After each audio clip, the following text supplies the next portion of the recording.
I'd like to ask you first, Mr. Doyle, what aspect of your personal life brought you to be an activist for the pro-Palestinian encampment on campus and worldwide, I'm assuming? What things in your life do you think brought you to this point? Sure. Well, for years I've wanted to be a political commentator, and a part of being a political commentator is understanding and researching domestic and foreign politics. And in August, before October 7th, I just felt that it was imperative that I learned more about conflicts around the world, and I decided to research the Israel-Palestine conflict. By the time October 7th happened, I was already making videos and posting them on my YouTube channel about the conflict. And the more I researched, the more pro-Palestine I became, and the more I saw a need for a Palestinian state. Mr. Yousef, I'm going to ask you the same question. And I kind of led into this in the introduction, but could you tell us a little bit more about what led you specifically to become the advocate you've been for peace and for all the things you say? First of all, good evening to everyone. I never claimed that I'm an advocate. I don't advocate on behalf of any cause. I think it's total idiotic to advocate on behalf of anything. I only represent myself, and I only speak on my own authority. And if I know, I say I know. And if I don't, I'm not afraid to say I don't know. So tonight here, I'm only representing myself, no one else. Not inside this room, not outside of this room. We had a debate up in Berkeley, and I asked this question, kind of like this question to start off with. And I'm going to ask it again here because I want to hear what you have to say, Mr. Doyle. What is a Palestinian? Well, this is an important question. We're talking about the Israeli-Palestinian conflict. Knowing what a Palestinian is vital. The PLO charter, and actually the Hamas charter in 2017, defines a Palestinian as anybody who lived in Palestine and their descendants before 1948 and who identified as Palestinian before then. But since then, since 1948, the idea of what a Palestinian is has changed. And in order to accurately answer the question, we have to understand what a nation is and if Palestine is actually a nation. And a nation is made up of, as we know, of either an ethnic connection or a cultural or a connection to language to one people, which is, of course, manifested in a word, in this case, Palestine. In the case of Israel, it's Israel. In the case of any other nation, it is whatever you use to define that nation. Now, whatever you think about the way that the Palestinian nationality came to be and what a Palestinian and how the Palestinians came to identify themselves as Palestinians, well, as of right now, it's irrelevant because the Palestinian national identity is one of the strongest and most prevalent really across the world, a lot due to this current ongoing conflict. And so a Palestinian is anybody who has heritage in the land who identifies as Palestinian. It's probably the simplest way of describing it. You know, I thought for many years that I was Palestinian before I dropped that identity. And today I take it very seriously because Palestine or Palestinian is an ideology, political ideology that is affiliated with so much violence, aggression, violation of human rights, and it does not represent ethnicity. It's not a nation. It was never a country. It's not a religion. It's not a distinct language. All I know that it was a colonial entity that lasted 25 years, approximately 25 years, since 1922 to 1948. So a colonial entity. Jewish people, Druze, Arabs, Christians were called Palestinians prior to the establishment of State of Israel or the independence of the Jewish people and the partition plan. So even the Israeli Prime Minister Golda Meir was considered Palestinian with a Palestinian passport issued by the colonial authority, the British Mandate of Palestine at that time. So if we are talking about ethnicity, then it's the Arabs. That makes a lot more sense. They have the language, they have distinct language, they have a religion, they have a culture. Druze are ethnic group, Jewish people are ethnic group, but Palestinian, this is an ideology. I'm going to ask this of Mr. Yousef. If Hamas engages in actions that are considered violent or fatal, such as shooting rockets into Israel, breaching the Gaza border with Israel on October 7th to massacre Israeli civilians, launching rockets from areas of Gaza densely populated with Palestinian civilians, such as the recent 5-rocket launch from a humanitarian area in Gaza that was supposed to be off limits from the war, if they do that and then call their own civilians victims of genocide when Israel responds with bombs and military action that kill Hamas militants as well as Palestinian civilians surrounding them, who are the Palestinian civilians the genocide victims of? Hamas' strategy is to sacrifice civilians. This is how they got the world's sympathy during the first, second, third, and fourth Gaza wars. And it paid off because it delegitimized Israel. It made Hamas lots of money. It gave them power. And they became a recognized authority on a regional level, also on a global level, as a legitimate resistance movement. So since then, Hamas knew when they built the tunnels beneath one of the most populated areas in the region. You think they did not have an idea that civilians will pay the price? They knew that. And also, who said that only Israel is killing civilians in Gaza? In the confrontation and the shootouts and the booby traps, Hamas is responsible, number one, for the atrocities of Gaza. And I think this is the problem with the anti-Israel, pro-Palestine movement, that they are in denial. They don't want to condemn Hamas for actually operating from populated areas and putting the civilians in the ways of harm. What are we expecting from any army trying to remove a bunch of savages from power? And there is no other way but to send foot soldiers. There is no other way but to confront while the savages hide behind their own children. In the morning, they kill Jewish children for revenge, and in the evening, they kill their own children for propaganda. And this is how they brought the world to its knees, by harming civilians. This is the weapon in Hamas' hands. Could you repeat the question? I'll just repeat the last part of the question. Who are those Palestinian civilians that Mr. Yousef was just speaking about and I described as being, for example, in the humanitarian area of Gaza, where rockets were launched from recently, and who are those Palestinian civilians the genocide victims of when we hear the word genocide used by many pro-Palestinian demonstrators? In a scenario where Hamas militants are putting children on the rooftops of military command centers, then those specific deaths are the responsibility of Hamas. But the deaths of the people in Tel al-Satan, the 40 innocent civilians who were killed by an IDF strike with no Hamas military center anywhere near, that is the responsibility of Israel. And look, I don't think Israel would target civilians intentionally. That's not possible. First of all, it would be totally idiotic. Why Israel would want to target civilians to create so much enemies around the globe. I was part of the Israeli operation for about 10 years, and many times there were civilians involved, and we canceled the operation. But the gravity of the situation in Gaza is completely different. When we have Hamas high-profile, dangerous terrorists who would hide in the tunnel for a long period of time, then Israel would have a shot. And now this Hamas top leaders go hiding behind the civilians. Does that make them immune? This is a war. And in war, there are red lines that nobody should ever cross. But is there a war without collateral damage, without civilians dying in it, especially when the terrorists deliberately hiding among civilians, using hospitals, schools as operation rooms? I've been in those hospitals and in the schools right beneath in the tunnels. If I wasn't there myself, I wouldn't even speak about it. It's mind-blowing how Hamas constructed their entire operation beneath the most vulnerable areas on a purpose, because they wanted to drag Israel into such a dirty war to delegitimize Israel, to show that Israel is killing civilians. And what you are doing and the pro-Palestine doing here in the United States, you are falling into Hamas. There is no way Israel want to harm any civilian on a purpose. But Israel, do you think, is not aware that civilians being harmed? And it's a tragedy for Israel, what's happening. I can respond to that if... You'll probably have a chance in the next question. Go ahead. Well, sure.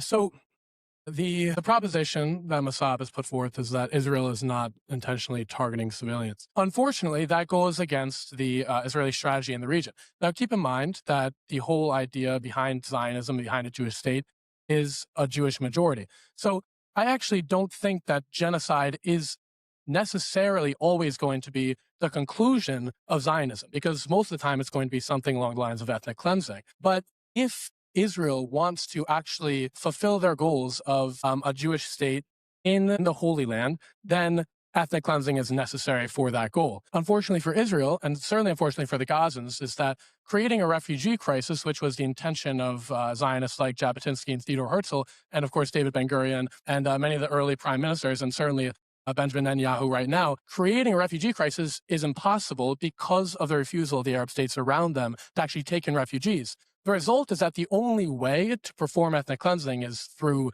deliberate murder of civilians, which is what Israel is doing right now.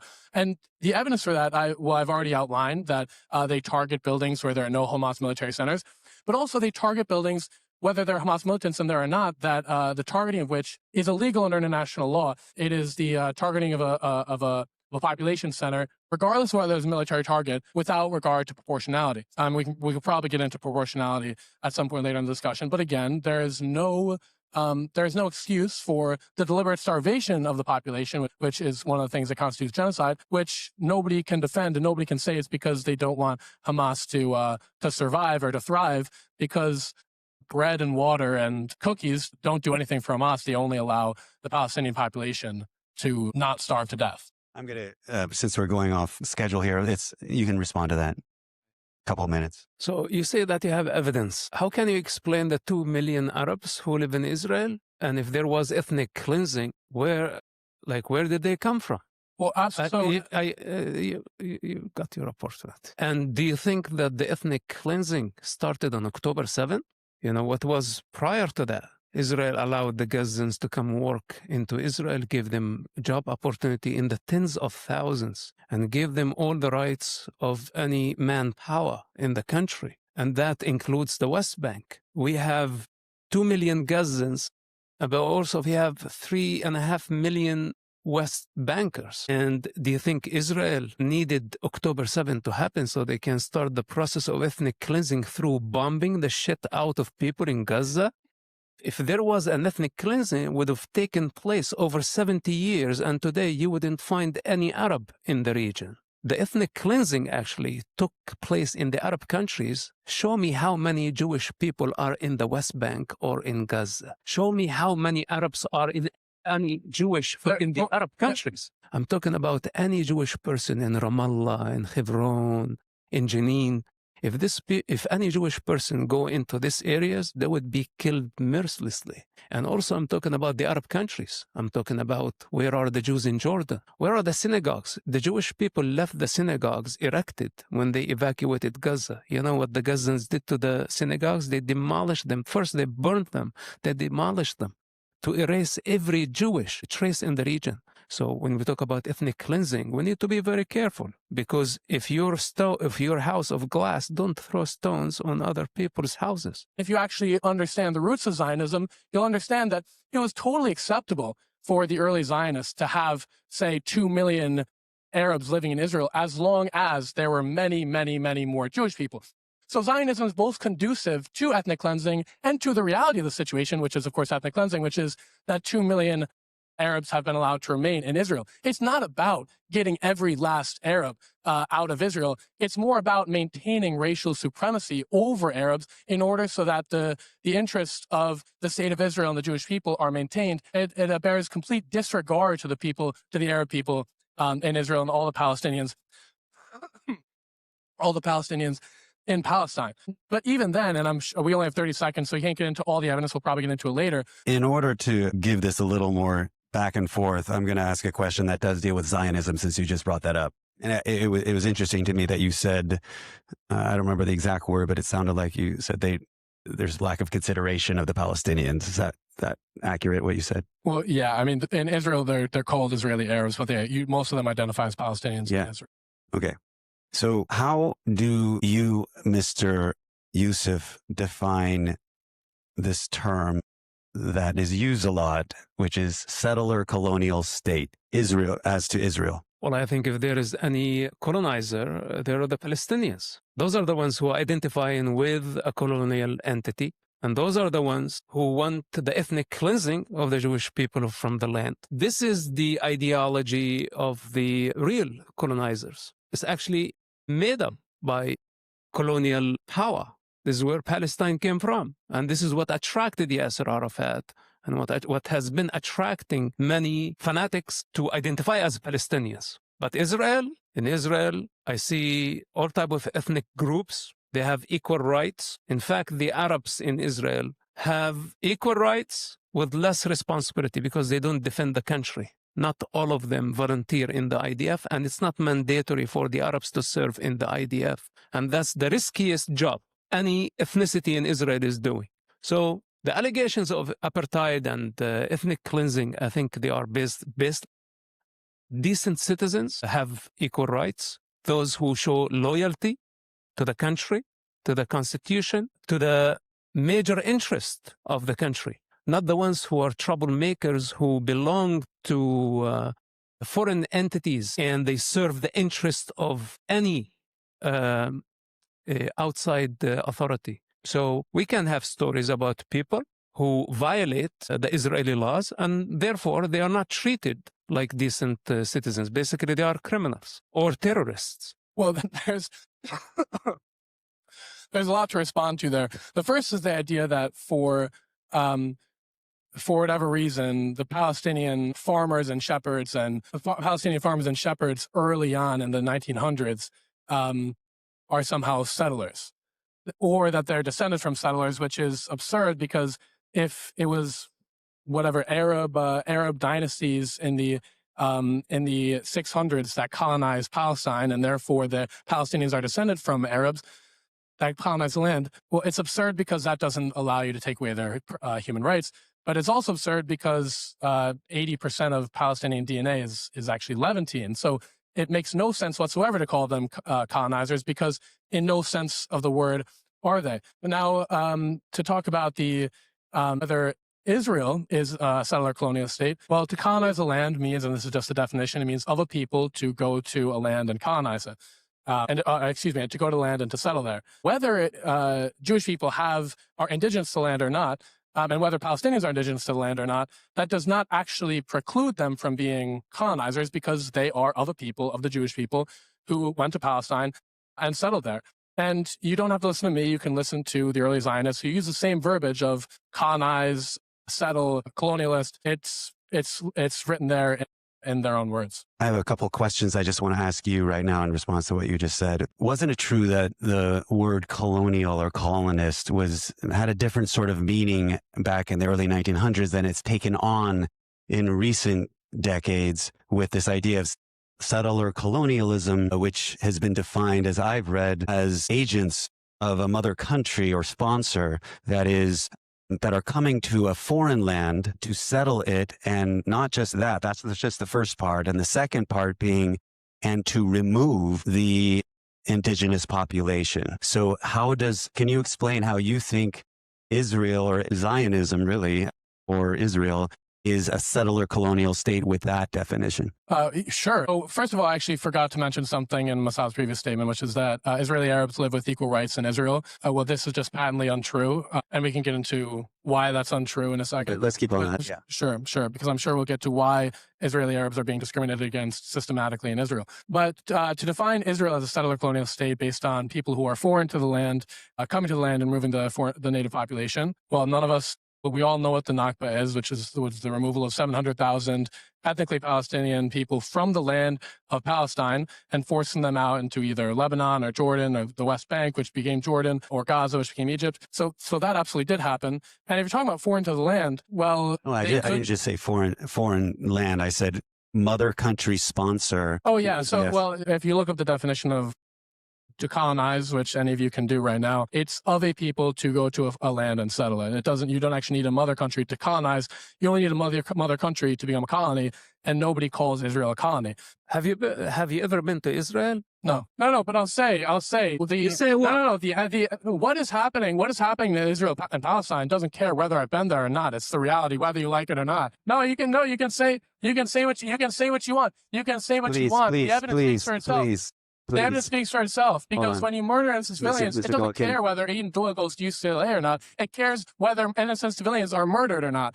It doesn't care whether Mosab was born in Palestine. It cares whether innocent civilians were murdered or not. That's the reality. It doesn't matter where I come from or where Mosab comes from. Please, people, So- I have to ask you, sorry, Mr. Yousef. There's nobody's dying in this room by hearing some words. So let's just take a breath and we'll let them Half the speak. people in Israel don't know the history of their own country. It doesn't matter. Who cares? Okay. No, okay. That, please, no. You have to Please, understand Mr. that. Doyle, You have to understand. stop. You have to understand that the actual reality doesn't matter where you come from. You can still understand what is happening, because it doesn't care. Because it doesn't care. It doesn't care whether somebody dies or not. If I'm born in the United States, it doesn't affect whether somebody dies in Palestine. You don't understand that. You don't understand that. You're going to get to ask him whatever you want. We will have Q&As, guys. Facts matter. Facts do matter. Facts matter. Facts don't change if I was born in Palestine or born in the United States. They don't change. They don't change. Okay, and I think you're just making up stuff. Or the making of the Israeli nation. And I think... Making of the Israeli nation. Do you know that book, or are you just uneducated? What's the answer? Listen, what did I tell you from the beginning of this conversation? I don't need to read books to know my... Oh, you don't need to read books, but I don't need. I write the books. I write them. All right. I live the experience. I am the author. All the credibility you gained. I am not a second-hand knowledge. All of the credibility that you gained by living in Palestine was taken away from you when Israel put you on their paycheck. Okay. All right. We're gonna. Okay. Because Do you have evidence that I have a paycheck from Israel? You worked for Israel for 6 years. It's not. It's in your biography. What's your evidence? So you weren't paid to work for Israel. You just did it willingly. Well, exactly. Okay. First of all, if you want to take personal aim, I can take you on a rabbit hole that you will never get out of it. Sure. Go ahead. I have been patient and respecting you. You know why? Because you're just an arrogant student with no knowledge, with no life experience, advocating on a very dangerous cause, being a useful idiot in the hands of terrorists, creating trouble, putting encampment, breaking the law, advocating on behalf of a terrorist organization designated by the American law as a terrorist organization, makes you a terrorist. So if you want to talk about personal things, you challenge me for doing a legitimate work for a democracy to save human lives, and you want to reduce my effort to say that I got paid 10 years fighting and chasing after terrorists who blow up, killed Americans, Israelis, Arabs, Muslims, all type of people indiscriminately. Do you think you can sit here and judge me and tell me it's like your money? When you say you're fighting for Israel, would you say that you're advocating for them? I told you I only represent myself. So you're not fighting for Israel. And you don't have the authority to sit there and judge, tell me I took money or I did not take money. This is not your business. No, you did take money. That's a fact, and that's fine. This is not your business. You took money from Israel, and that's okay. You're a propagandist for Israel. That's just a fact, and it's the reality of the situation. But again, I don't know how many times I have to say. I don't know how many times I have to say. I can speak from my own authority. I can speak from the authority of historians. I can speak from the authority of the thousands of Palestinians who live in Palestine, who are actually living there right now. Because at the end of the day, the reality of the situation doesn't care about Aidan Doyle or Mosab Yousef. Whether there's a genocide going on, which there is, it doesn't matter whether I was born in the United States or not. It is simply the reality. And you can check all my sources. You can go read. Define a genocide. Define a genocide. Speak of what is genocide? Oh, sure. The killing of a whole or a part of a population with intent. Well, are you happy? Do you not think I'd... This is not what a genocide is. Mr. Doyle, let me ask you something. Sorry, you don't know what the definition of a genocide is, but that is the reality. Let me ask you something. With intent based on what? Based on their ethnicity, based on their religion, based on their culture? Based on their national identity as Palestinians. Palestine is But you can talk about intent. I mean, we can start naming names. We can go back to Emily Eliyahu, who wanted to nuke Gaza. We can go back to Theodore Herzl, who wanted to remove all of the Gazans from, all of the Palestinians from Palestine. We could go back to the Mowing the Lawn initiative, which is high-frequency, civilian-targeted asymmetrical warfare that targets civilian infrastructure. Okay, it doesn't matter. It doesn't matter. It doesn't matter where you go. Do you think there is intent? One moment. Do you think you are smarter smarter than the judge of the ICC who said that what happens in Gaza is not a genocide? The ICJ, yeah. Do you think you are smarter than the judge? Absolutely not. Do you think you're smarter than the judge? I'm not smarter than the judge. And the judge said what's happening in Gaza is not a genocide. No. Well, actually, that's not true. What they said, well, for one, the determination as to whether a genocide is going on actually hasn't been deliberated. So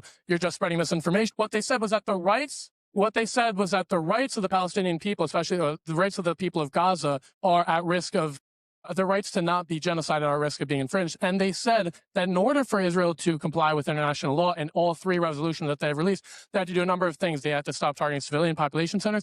They had to stop starving the population, which includes arresting the people who were stopping the aid from getting to Gaza, which they haven't done. And they also had to not invade Rafah. None of those three things they have done. And so when Mosab says that the ICJ has said that Israel is not committing genocide, they made no such determination. The actual determination will come out in probably 2 or 3 years. You talked about Herzl as one of your people, as Zionist and founding people of Israel, as intentionally removing Arabs from the area. And there's I was reading about this because Mark Lamont Hill at the Berkeley debate brought up the same point. And I looked it up and I read that Theodore Herzl had a famous letter to an Arab notable, Yusuf Zia al-Khalidi, and he wrote, quote, "Who would think of sending Palestinian Arabs away? It is their well-being, their individual wealth that we would increase in bringing our own." So how do you jibe that with that he was an intentional, convince them to leave. So it was a sort of soft ethnic cleansing, if that makes you feel any better. But then you also mentioned how Theodore Herzl said that we would bring civilization to the Palestinians. Well, this is reminiscent of Christian missionaries who talked about Africans as if they were savages, as if they were uneducated, as if they needed Christianity and Western civilization to be brought to them so that they could tame them. Is an extremely racist ideology, that one that was inherent to Zionism, as they believed that they would be bringing civilization to the Palestinians, that they would be improving their lives. And when in actuality, they removed them, they killed them en masse, and they put them in concentration camps. Okay, so how do you judge, and I want to hear what you say, but how do you reconcile that statement with the Nakba claim? And it's not a claim, it's a word that is used as a catastrophe by the Palestinians when they left the land of what is now Israel at the Declaration of Independence of Israel. And they were largely in camps in Jordan, refugee camps in Jordan, and I think Gaza, and now those are villages. What do you make of the fact that Israel was attacked immediately upon the declaration of its independence, and that it's pretty clear in the record that these Palestinian Arabs were told by these Arab countries surrounding them to leave lest they be harmed during the attack? What do you make of that? Well, yeah, so the countries of Egypt, the countries of Jordan, the countries of Lebanon, Iraq, Syria, the countries that attacked during 1948, they're not Palestine. They're actually different countries. But then the assertion that Palestinians left during the Nakba willingly, well, some left willingly because they were being harassed and terrorized in the streets by the Irgun and the Lehi and the Haganah. But over 400 villages were destroyed, hundreds of thousands were forced out. But it wasn't just through force and through brutal terrorism that these groups inflicted upon Palestinians living in Palestine at the time. It was also through legal means, with the absentee law, declaring any house that was empty to be declared the state of Israel's, and that they then moved Jewish tenants in, or through the cancellation of the Ottoman Empire, the permits that were given during the Ottoman Empire, most of which were Palestinian homes. When this happened, the Palestinians were evicted and Jewish tenants moved in. So, I mean, sure, some left willingly, but you have to ask, was it willing, or were they being terrorized and then they decided to leave? It's really, really important when you make these statements, which are affecting people's lives in the world, that we are accurate in our facts. Mr. Yousef, do you have a response to what he's been saying? People who are in the territory, they have ownership to their property. Nobody's coming to take their property from them. My father is a Hamas leader. Israel never came and said, "Oh, you Hamas, give me your house." Our neighbors, our entire town, people own their property. They've been there before I was born. They're still in their households. Nobody's forcing them out of their houses. Prior to the Palestinian Intifada in 1987, we were able to move freely, travel outside the country, go to Tel Aviv, go to the beach, go everywhere. We did not have even one checkpoint. Things only changed when Yasser Arafat pushed the indoctrination of Palestine on the kids, shutting down the schools, exactly what you are doing here on campus, shutting down the school and building encampment to disturb the student life for the sake of Palestine, a foreign entity that you don't understand, that you've never been there, that you think that it ever existed, that you think that there is occupation, that you think you know better than the judge, and you say that there is a genocide, that the verdict is going to come sometime in the future, God knows when. So you created this narrative in your head based on YouTube and TikTok videos. Then you claim that you educated yourself from legitimate resources. But I tell you, we as the people, the Arabs who live in that land, nobody ever took my house, even though we are Hamas. And nobody has the right to take your property. You have your name to it, then it's yours. And there are millions of people like this. So all your claims are baseless. And I invite you to visit the place to begin with, so you can have a direct experience. I can respond to that. Or you can respond to everything. You are Einstein, such an arrogant generation. You know, I don't think that helps. I think that I think it does. I don't think it does. I think just an idiot. This And is what it is. he's not an idiot. He's obviously a very intelligent guy. So you can call me a TikTok watcher, you can call me Gen Z, you can call me arrogant. What you can't do is respond to the facts. That's What you can't do. facts? Well, you know, to be fair, we need facts, and that's what I was kind of asking you about. So, yeah. Well, The fact that I was born there and you weren't? The fact that you have a second-hand knowledge? No, the fact that The fact Israel- that you think saving human life is treason? No, not the fact of where either of us were born. I don't think the reality would change if I was born in Zimbabwe. The reality would change. The reality would change if I was born in a different country. That's nonsense. That's the dumbest thing I've ever heard. No. What the facts that you can't respond to are the deliberate targeting of hospitals that do not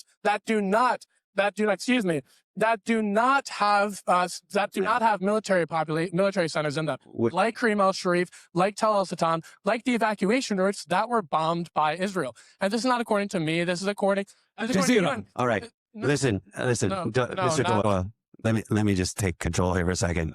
You made your point. You made your point. I don't know if you had something to say just quickly in response to that, because we gotta move on. Okay, targeting hospitals. It's evident.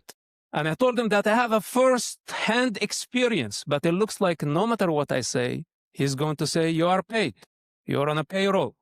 You're advocating on behalf of the Zionists. And he will continue to be in his denial for eternity. This is a phenomena of useful idiots that they're advocating on behalf of a dangerous organization. They're bringing chaos, intifada, to the United States of America because the government is not taking care of this business. Naturally, the Department of Homeland Security would persecute anyone who's given a material support to a terrorist organization. This is the natural environment. But now it looks like it grows so wild that people like him has the audacity to talk to someone who risked his life on a regular basis to save human lives. This is what we did. I lost my entire family, the wealth of Hamas. Did you know that I managed Hamas money? Do you know how much money is that? You would sell your mother for that kind of money. Hamas money was under my authority. If I wanted the money, I would have stayed there. You tell me about a paycheck coming from Israel. You're totally mistaken, son. At the beginning, I respected you and I gave you the opportunity because we have to build a dialogue, but it looks like you only have accusations and you're contradicting yourself. When an eyewitness come to you, you don't have even facts. And you're very disrespectful to some of the hostages in the audience. Look, you're very disrespectful. I'm very sorry for calling you a TikTok user, arrogant, an idiot. No, that's what you called me. I'm sorry. Because that was actually the personal insults. This is what you are. I haven't used any personal insults towards you.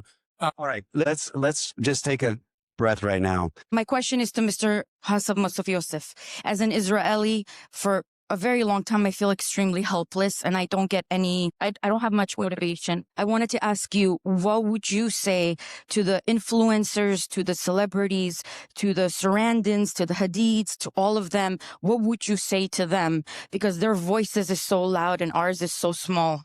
Okay, thank you. Yes. So we are dealing with a situation where a bunch of opportunists taking advantage of Palestine. All of a sudden, we have people so indoctrinated by artificial intelligence and by Hamas propaganda, who just basically spreading false narrative. And it looks like they are a lot more educated than Yasser Arafat on the topic. So we have a new generation of people who live in virtual reality. Those are the influencers with tens of thousands of following, and they want to build the encampment. He's building encampment on UCLA. And I say, what's next? Well, this was the situation in Gaza 70 years ago. They started with encampment, the loser victim mentality. They built encampment. Then later on, it became tunnels and launching missiles. So I say to this type of mentality, what's going to be next? Are you going to start digging tunnels here at UCLA and possibly launch missiles at Beverly Hills? This is the victim mentality that I'm totally against, and it cannot be legitimized. They have been, and he say, I don't validate the killing of civilians. But in the meantime, he thinks Hamas is resistance. And he thinks resisting occupation that never happened because Palestine never existed. He thinks that this is legitimate. So if it's not directly, indirectly, these influencers are complicit in Hamas crimes. Moran, do you have anything to say? I was focusing on this question. Mr. You don't have to if you don't want to. We can go on another. Okay, next question. Thank you for being here. Very short question. This is for Mr. Doyle. What is a Zionist? And considering their historical and cultural ties to the land, as well as your view of justice, where should Jews and Israel go if the state of Israel was to no longer exist? Thank you. The Jews in Israel, if the state of Israel were to no longer exist, should stay there and should have equal rights under the law. That's why, at least to answer the first question, nice. That's why, as somebody who identifies as pro-Palestinian and somebody who I think has the same views as many Americans on the topic, what we want to see is equal rights for everyone. And what we see now is that not being the case. And now, in terms of what is a Zionist, I mean, there's a bunch of different types of Zionists, but probably the most generic answer, and I'm guessing you want to know what, like the average, you all know what a Zionist is. You want to know what the average pro-Palestinian person in America thinks of a Zionist. It's just somebody who wants to establish a Jewish state in the land of, in the region of Israel and Palestine. I don't. Wait, so where should the Jews in Israel go under your sense of justice? Yeah, that was the last part of the question. Yeah, that's what I answered first, is that they should stay essentially where they are and have equal rights under the law. Vita, your choice. Hi, thank you all for being here. My question is for Mr. Doyle. I heard you mention the starving as a component of genocide, and I wanted to know, why is it Israel's burden to provide food to Gazans and not Hamas, the actual government of Gaza? Why do the three leaders of Hamas, Ismail Haniyeh, Musa Abu Marzouk, and Khalid Mashal, who are collectively worth $11 billion, not responsible for feeding their own people? Now, if you're saying that, I'll just finish really quick. Just wrap it up. And I'll just finish really quick. That the leaders of Hamas should do a better job of guiding Hamas or leading Hamas and taking care of the Palestinian people. I actually agree. My name is Milagro Hiawatha Jones. I just graduated today from UCLA. Congratulations. I got a question for brother Aidan Doyle. Now, when I first came to your encampment on Friday, April 26th, I was a staunch pro-Palestinian supporter. If you look at my music video, LA Riots, that was shot with funding from a family whose son was killed by the LAPD, and they were able to help me to get their message across. I've always been a supporter of what you're a part of now. And when I came into that encampment, do you know what happened to me? You guys mistook me for a Jewish student. So by mistaking me for a Jewish student, you guys physically attacked me. Lecturers, grad students, undergrad students, you guys pushed me around with open palms, and I'm an African-American student. And you done came on this stage today and brought up Zimbabwe, brought up Africa. Now, you done said a lot of things about how it don't matter where you was born at. But I know in my hood, in South LA on 48th and Compton, when we did something, they were shooting us with bullets. When you guys came up against the police after you assaulted Eleanor, beat her unconscious, and that's when the community came to approach y'all, y'all got hit with rubber bullets, and you got a citation. Let's be honest. So my question to you is this. If you say that your movement was peaceful and your movement was about Palestine, then why was y'all assaulting black students, white men like you? Why was y'all attacking us?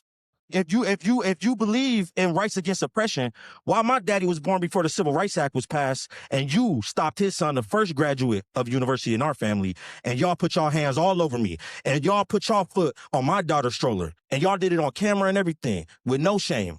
At the end of the day, every single member of SJP is going to face the RICO Act because y'all are a criminal organization. So answer me this, answer me this, answer me this, answer me this. If you're a peaceful movement and you respect the rights of citizens, why did y'all violate my rights? Yes, I don't know how many times I have to say, but nobody wasn't allowed in the encampment on basis of their identity. Yeah, you can say whatever you want. You would ask students before they walk into the library if they believe that Israel has the right to exist. And if they said yes, you wouldn't let them in. And we have proof of that. No, there are actually people, many people in the encampment who have a wide variety of views. Everybody here knows it. You know it. You know it's a lot. No. I was actually in the encampment. And I talked to people. Well, if you want to listen to what I'm going to say, you can stop yelling. Stop yelling. Okay, we've heard you. Ma'am, we got your point. Point. Thank you. We got your point about 15 minutes ago. Okay. No. So as I said, Mr. Doyle, hold on a second. I think we've got yours. Let's get the next question. Hey, everybody. Yeah. Yeah, actually, guys. I'll answer the question. Well, as you know, on Tuesday, the entire encampment was attacked by a violent mob of counter protesters. In fact, I actually still have a mark from when I was stabbed by a metal rod. So fear of violence by agitators was a very real thing. Okay, next question. Hello. Hi. Actually, we did give Mr. Doyle a chance to respond because a lot of stuff was going on, but Milagro said something. So just be patient so everyone can ask their question, and you guys can continue this as we go along, but don't yell at him because then we can't get the dialogue. Yeah. Milagro asked a question. You should answer it, and then let's move on. Yeah, nobody violated your rights. We didn't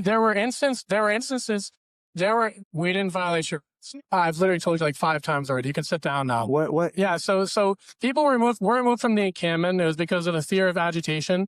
And we actually saw that agitation when men and women in the encampment, college-age students were throwing firecrackers were assault. Okay, hold on though. You're not answering his question. His question was about what happened to him and his daughter, his 9-year-old daughter. So let's ask. I've been thrown. They go to the encampment. Y'all started violating my rights. People were removed from the encampment because of fear of violence and agitation. That's why. No, but I want you to respond to what he's saying. Are you just denying that when he said? You're denying what he said? I said people were removed from the encampment. Okay, all right. Let's move to the next question. Hello. Thank you for the quick transition to my question. My name's Tajveer Singh. I'm actually a UCLA student, and I want to ask a question sort of delving away from the personal stuff here and getting onto what the situation is going to look like in the future. So I know someone said there hasn't been a question for Mr. Yousef, so this is for both Mr. Doyle and Mr. Yousef.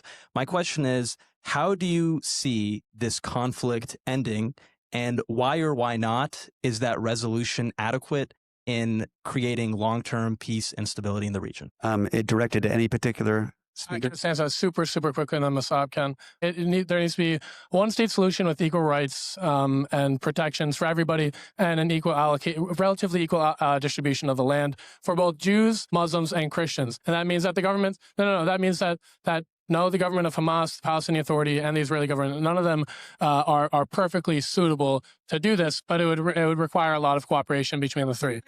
Look, the problem is not only with Hamas. It looks like we have to please so many opposing forces. We try to please Hamas, then we have a problem with the Islamic Jihad. Then if we please Islamic Jihad, we have a problem with the Public Front. We please this, then we have to go to FIDA. Then we have to go to national. We have about 12 Palestinian factions, and all of them have a different idea of what Palestine is and what can satisfy their political ambition. Then now we have Mr. Dillon, and we have a million like him in the United States that they became legitimate force in the conflict.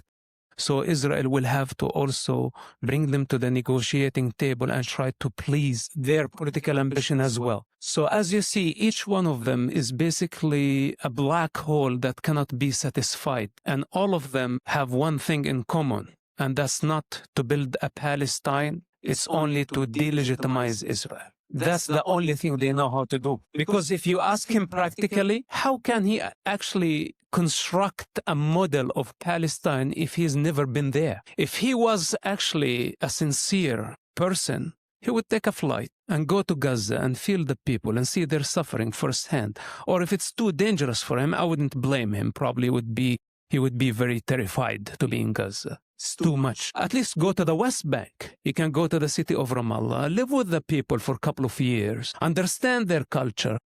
And when I say a couple of years, it's not enough. In order to know the mentality of the people, you have to spend with them a decade at least of daily experience to understand what they stand for before you start advocating on their behalf. You're just taking the side against Israel for killing Gaza children, ignoring the reality that Hamas is using them as civilians, as human shields. And I've been telling you this from day one, that you have been used by Hamas.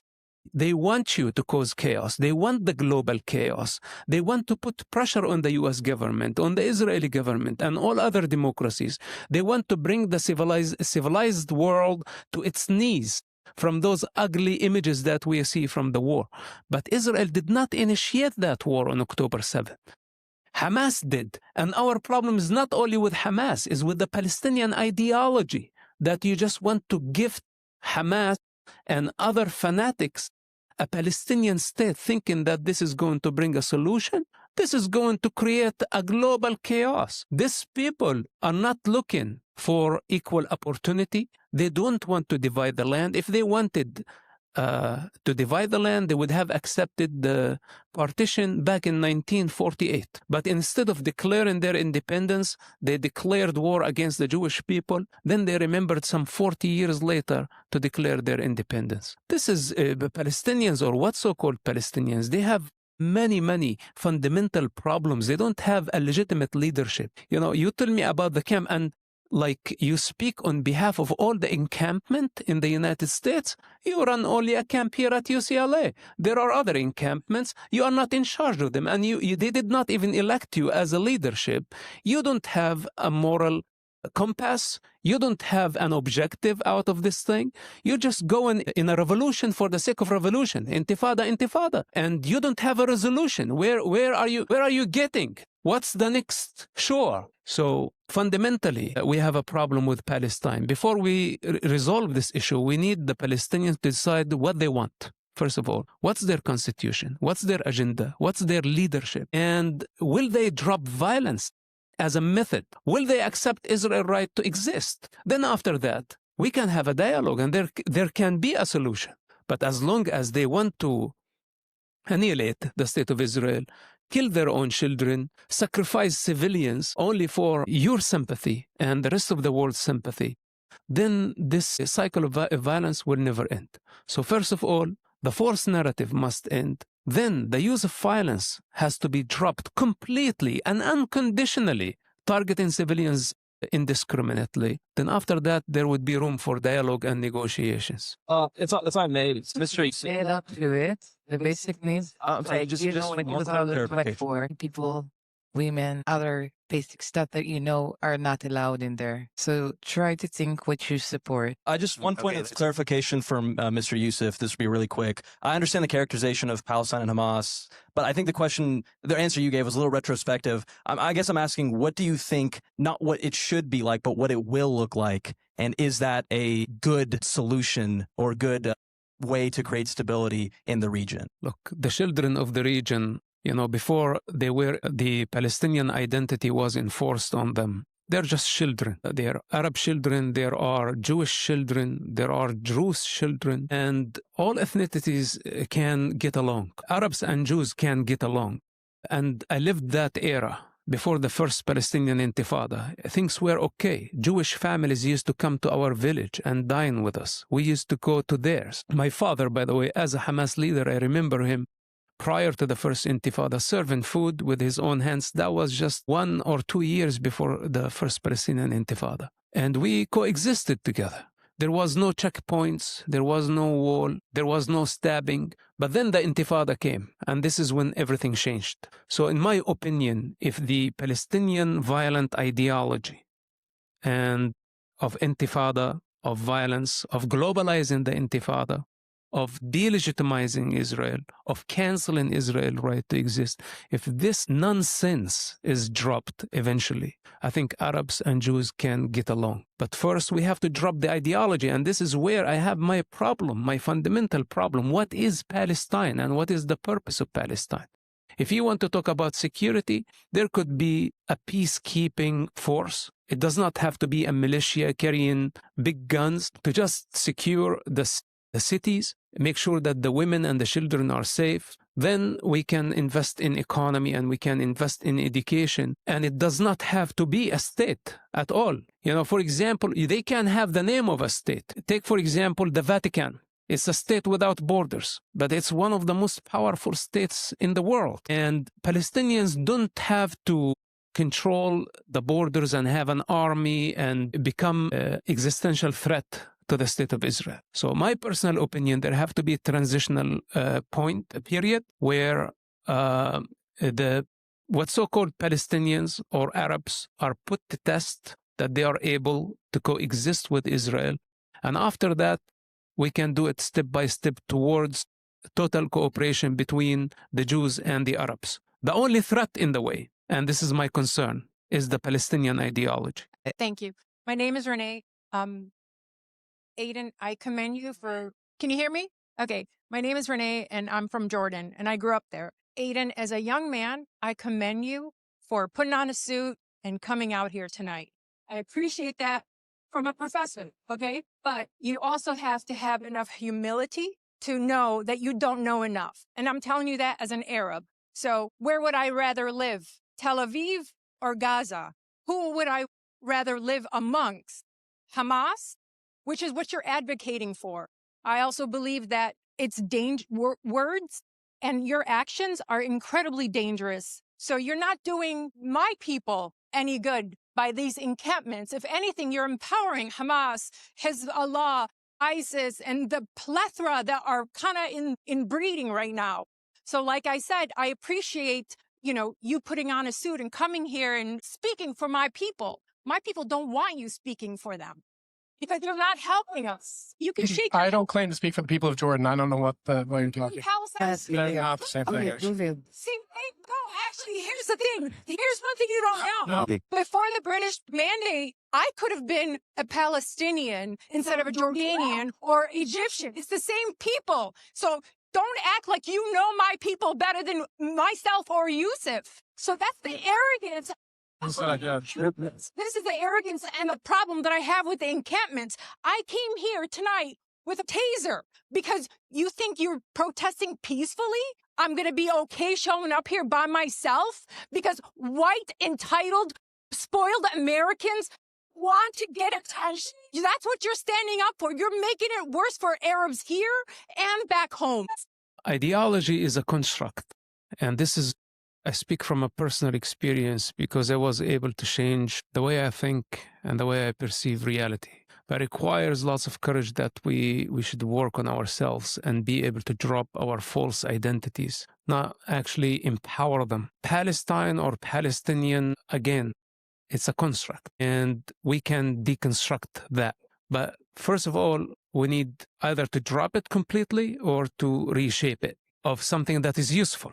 And that's what I'm saying. You want to be a Palestinian? I don't have a problem. If they insist on that identity, ideology, then I have no problem. But I need to see their constitution, what actually makes them Palestinians. And how can I satisfy their needs, their wants, their ambition? And who is the leadership? Am I talking to students on UCLA campus that they're completely irrelevant to the reality of the Middle East, that actually don't have a connection or power to force Hamas to release one hostage or to force Hamas to step down and get out of the way of the Arab and Jewish children so they can live their life? They don't have that kind of power. They cannot convince Hamas. Hamas won't listen to them. They don't have authority, but they are working freely to advocate on behalf of Hamas propaganda. So we are not helping the situation. We are empowering this ideology, we're globalizing it, and we are getting infinite forces from everywhere to take part of this complicated matrix of the Middle East. So my suggestion, first of all, we need to localize it, not globalize it. And anti-war activity is something, but to delegitimize a democracy by spreading all type of allegations, like, for example, a genocide, this is a very serious allegation. And when the ICJ judge say that there is no genocide, then it's finished. The people with the authority on the topic said the final verdict, the final word. But the pro-Palestine and the encampment did not suit them well. They wanted the genocide allegations to continue for eternity because it's serving their agendas now. So I'll have to meet with every force that came to join the cause, the angry cause. How can we solve the problem? We will never be able to solve the problem this way. So we need to localize the problem. Enough. We don't want to globalize it. And we need the people of the region who has the authority to decide for themselves. I think today the Palestinians came to realize that violence is a dead end. What Hamas did, a momentum of 36 years of violence, what they achieved, the destruction of Gaza and the suffering of so many civilians, innocent children. Now they realize, I think, that this is a dead end. They're going nowhere. And I think this is the best education. Later on, I hope for the Arabs of that region to elect and nominate a reasonable leadership that cares for the future of the children and not to get them involved in this vicious cycle of violence by giving nonsense solutions and speaking on behalf of a region that we don't understand. I feel more and more scared walking around in America as a queer Iranian Jew, and it really breaks my heart seeing this. And I want to know, what do you have to say to these people proudly walking around with the keffiyeh, not knowing the significance? Thank you. I think you probably know his answer. The only way I feel that I'm in the wrong business, because I could have sold millions of these keffiyehs and became rich out of the conflict. So I've been missing out. People can wear whatever they want to wear. I don't have a problem with people wearing a keffiyeh. People make dresses out of it. People might make some underwear out of it. It's not my problem. It will never make them authentic, and they will never be part of the reality of the Middle East. They will continue to be part of a virtual reality disconnected from the real world. And I guarantee you that this is not only his or their problems. In life, they are disconnected from reality. They are living in an alternative reality. And this is where they think they rule, by how many followers they have. But eventually, you know who decides the reality on the ground? The brave soldiers who are fighting the real fight in the face of the monsters. At the end of the day, okay, I agreed to come to this debate, but I didn't think that is going to be this ridiculous. But anyway, I choose to come to someone who's living in their own head, and they want to defy a 45-year of solid experience that has the power of gravity that can take a galaxy in if necessary. So he can go on thinking in his head, but at the end of the day, the powerful soldiers, those are my people. Those are the ones who are going to decide the day. And those are the ones who will write the history. And everyone else will read it. It's 2025. America's debt is over $37 trillion, and the dollar just had its worst crash since 1973. That puts your savings and your family's future at risk. That's why we trust Alpha Omega Gold, a company that stands unapologetically with Israel and supports Stand Tall Israel. Visit ao.gold/stand to claim your free precious metals wayfinder guide, or call 1-855-426-4653 today. Protect your future before it's too late.